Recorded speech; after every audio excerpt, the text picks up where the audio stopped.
Category में कुछ ऐसे मिड कैप म्यूचुअल फंड हैं जो पिछले कुछ सालों में अच्छा डेटा शो कर रहे हैं।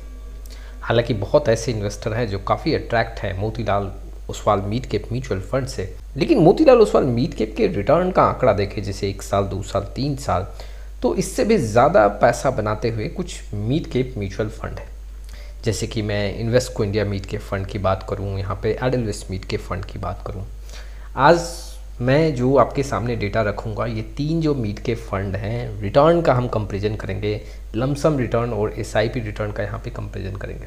ताकि ये जो 3 फंड है अपने कैटेगरी में काफ़ी बेहतर प्रदर्शन कर रहे हैं और इसमें से कोई भी एक फंड आपके पोर्टफोलियो में है तो आपको कंटिन्यू करना चाहिए। फिर भी अगर आप यहाँ पे इन 3 म्यूचुअल फंड्स का रिटर्न के बेसिस पे अगर एनालिसिस करना चाहते हैं तो आज की वीडियो के थ्रू आपको काफ़ी ज़्यादा हेल्प मिलेगा।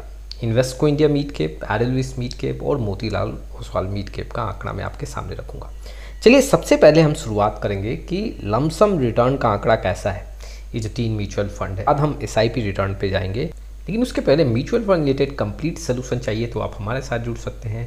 जी हाँ, डिस्क्रिप्शन बॉक्स में आए, डिटेल चेक करें और व्हाट्सअप नंबर के थ्रू हमारे साथ जुड़ सकते हैं। सबसे पहले हम लमसम रिटर्न की बात करते हैं। आप इस आंकड़ों में देख सकते हो, अगर मैं लमसम रिटर्न की बात करूं तो यहाँ पे Motilal Oswal mid cap fund में नेगेटिव रिटर्न है पिछले 1 साल का, 6.75% का नेगेटिव रिटर्न है। इन्वेस्टको इंडिया में ये पॉजिटिव रिटर्न है करीबन 3% के आसपास। अगर मैं एडेलवेस मिड कैप फंड की बात करूँ तो यहाँ भी नेगेटिव है, 2 से 3% के बीच में। अगर आप देखोगे तो सबसे ज़्यादा नुकसान पिछले 1 साल में Motilal Oswal mid cap fund का। ये 3 फंड में से सबसे कमज़ोर आंकड़ा 1 साल के बेसिस पे Motilal Oswal mid cap fund का दिख रहा है। और अच्छा, अगर परफॉर्मेंस की बात करूं, सबसे अच्छे डेटा की बात करूं तो इन्वेस्टको इंडिया मिड कैप फंड का है। 3 साल का आंकड़ा देखूं तो 3 साल के बेसिस पे Motilal Oswal mid cap fund ने 25% का CAGR मेंटेन किया है, जबकि अगर आप इन्वेस्टको मिड कैप फंड की बात करोगे तो यहाँ पे 29% का CAGR देखने को मिल रहा है। एडेलवेस मिड कैप फंड में ये आंकड़ा 25 से 26% है। तो 3 साल के बेसिस पे भी देखें तो यहाँ पे इन्वेस्टको इंडिया मिड कैप फंड का आंकड़ा मजबूत है। यहाँ पे दूसरे नंबर पे देखोगे तो एडेलवेस मिड कैप और तीसरे नंबर पे यहाँ पे Motilal Oswal mid cap fund का आंकड़ा है। 1 साल 3 साल के बेसिस पे यहाँ पे जो सबसे ज़्यादा रिटर्न के मामले में मजबूत दिख रहा है वो इन्वेस्टको इंडिया मिड कैप फंड है। अब 5 साल की बात करते हैं। 5 साल के बेसिस पे यहाँ पे जो इन्वेस्टर को अट्रैक्ट कर रहा है वो मोतीलाल ओसवाल मिड कैप, करीबन 32 से 33% का रिटर्न यहाँ पे CAGR देखने को मिल रहा है। इन्वेस्टको इंडिया मिड कैप में ये 29% के ऊपर है और एडेलवेस मिड कैप फंड में ये करीबन 30 से 31% का आंकड़ा शो कर रहा है। तो अगर 5 साल के बेसिस पे देखें तो यहाँ पे जो रिटर्न है मोतीलाल ओसवाल मिड कैप का वो काफ़ी बेहतर दिख रहा है। दूसरे नंबर पे एडेलवेस मिड कैप है और तीसरे नंबर पे इन्वेस्टको मिड कैप फंड का आंकड़ा है। अब सिंस इंसेप्शन की बात करते हैं। सिंस इंसेप्शन का आंकड़ा देखें तो यहाँ पे 21.92% मोतीलाल ओसवाल मिड कैप का, इन्वेस्टको मिड कैप का 21.6 और यहाँ पे एडेलवेस मिड कैप का 21.92% है। अगर देखा जाए तो जो मोतीलाल ओसवाल मिड कैप है और एडेलवेस मिड कैप का आंकड़ा बराबर देखने को मिल रहा है, जबकि इन्वेस्टको मिड कैप का आंकड़ा यहाँ पे कम है इन दोनों फंड का। अगर मैं डेटा देखूं, यहाँ भी अगर मैं देखूं तो Motilal Oswal mid cap fund investor को अट्रैक्ट कर रहा है। देखो कि 1 साल 3 साल 5 साल और सिंस इंसेप्शन में जो भी 3 फंड हैं ये बेंचमार्क और कैटेगरी एवरेज को बीट किए हैं। हालांकि इन 3 फंड का हम कंपेरिजन कर रहे हैं तो इसमें बेहतर जो 5 साल और सिंस इंसेप्शन में मोतीलाल ओसवाल मिड कैप दिख रहा है, जबकि 1 साल और 3 साल में यहाँ पे इन्वेस्टको मिड कैप दिख रहा है। और यहाँ पे अगर आप आंकड़ा देखोगे तो एडेलवेस मिड कैप का भी परफॉर्मेंस कई जगह काफ़ी बेहतर दिख रहा है दूसरे नंबर पे, अगर मैं मोतीलाल ओसवाल मिड कैप से कंपेयर करूँ तो। चलिए, लमसम रिटर्न के बेसिस पे आपने आंकड़ा देख लिया। अब हम एसआईपी रिटर्न के बेसिस पे जानते हैं। पिछले 1 साल में अगर हम देखें तो इन्वेस्टको इंडिया मिड कैप ने करीबन 15% के ऊपर का रिटर्न दिया है। ये एसआईपी रिटर्न है किया। एडेलवेस मिड कैप में 6% के ऊपर है। मोतीलाल ओसवाल मिड कैप में ये आंकड़ा नेगेटिव दिख रहा है। 2 साल का आंकड़ा देखें तो 22 से 23% का एसआईपी रिटर्न है। जी हाँ, यहाँ पे XIR का ये आंकड़ा है। एडेलवेस मिड कैप में 16 से 17 और मोतीलाल ओसवाल मिड कैप में 14 से 15 दिख रहा है।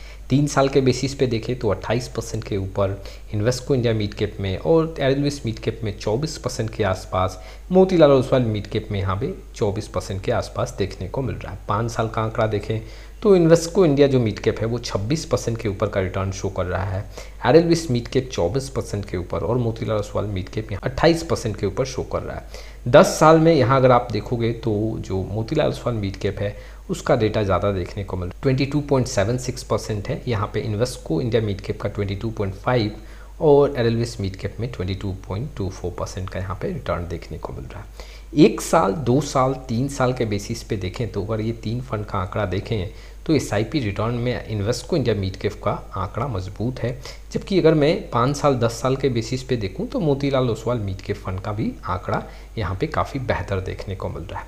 एडेलविस मिड कैप म्यूचुअल फंड की बात करूं तो काफ़ी हाई कंसिस्टेंसी के साथ ये फंड देखने को मिल रहा है और पिछले 1 साल, 2 साल, 3 साल, 5 साल और 10 साल के बेसिस पे अगर आप देखोगे तो इस म्यूचुअल फंड ने दूसरे रैंक को मेंटेन किया है अगर मैं SIP रिटर्न के बेसिस पे आंकड़ा देखूं तो। 3 फंड अपने कैटेगरी में काफ़ी बेहतर प्रदर्शन कर रहे हैं, लेकिन अगर आप देखोगे तो शॉर्ट ड्यूरेशन में ये जो Invesco India mid cap fund है ये काफ़ी अट्रैक्ट कर रहा है इन्वेस्टर को, रिटर्न भी काफ़ी अच्छा देखने को मिल रहा है, Motilal Oswal mid cap fund से भी ज़्यादा देखने को मिल रहा है। अब कई ऐसे इन्वेस्टर पूछ रहे हैं कि अगर मैं नया फ्रेश इन्वेस्टमेंट कोई मिड कैप फंड को सेलेक्ट करना चाहता हूँ तो इन 3 फंड में से किस फंड को मैं यहाँ पे फोकस कर सकता हूँ। देखो, अगर आप रिस्क के फैक्टर को समझ रहे हो, अगर आप बहुत एग्रेसिव होकर जाना चाहते हो तो आप यहाँ पे मोतीलाल ओसवाल मिड कैप और Invesco India mid cap fund को सिलेक्ट कर सकते हो। लेकिन अगर थोड़ा अपने रिस्क को यहाँ पे कैलकुलेटिव बनाना चाहते हो तो एडेलविस मिड कैप फंड को सिलेक्ट कर सकते हो। जो भी इन्वेस्टर यहाँ पे हाई कंसिस्टेंसी को मेंटेन करना चाहते हैं तो वो एडेलविस मिड कैप फंड को सिलेक्ट कर सकते हैं।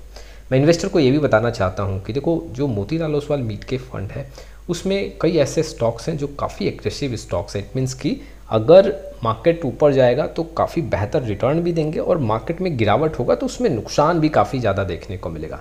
तो Motilal Oswal mid cap mutual fund के NAV में ये आपको रिस्क देखने को मिल सकता है। Invesco India mid cap fund में भी कुछ ऐसे स्टॉक्स हैं, तो मैं दूसरे नंबर पे Invesco India mid cap fund का आंकड़ा रखूंगा। काफ़ी ज़्यादा वोलेटाइल हो सकता है, मार्केट में अगर कुछ दबाव हुआ तो अप्स एंड डाउन्स इस फंड में ज़्यादा देखने को मिलेगा। तीसरे नंबर पे अगर मैं रिस्क के मामले में देखूं तो यहाँ पे एडेलविस मिड कैप फंड को रखूंगा। कम रिस्क यहाँ पे देखा जा सकता है अगर मैं मिड कैप कैटेगरी से पूरा यहाँ पे कंपेयर करूँ तो। अब खर्चे की भी बात करते हैं। देखो, ये 3 जो फंड है इसमें सबसे सस्ता जो देखने को मिल रहा है वो एडेलविस मिड कैप फंड का आंकड़ा है। जी हाँ, अगर आप कम खर्चे के बेसिस पे भी फंड को सेलेक्ट करना चाहते हो तो वो एडेलविस मिड कैप फंड आपके लिए ज़्यादा सूटेबल। अब आप इस वीडियो के माध्यम से डिसीजन ले सकते हो कि वाकई में कौन सा फंड आपके लिए ज़्यादा सूटेबल होगा। अगर आपके पोर्टफोलियो में इस 3 फंड में से कोई भी एक फंड है तो आपको कंटिन्यू करना चाहिए। आज के लिए बस इतना ही, फिर मिलेंगे एक नए वीडियो के साथ। तब तक के लिए जय हिंद, जय भारत।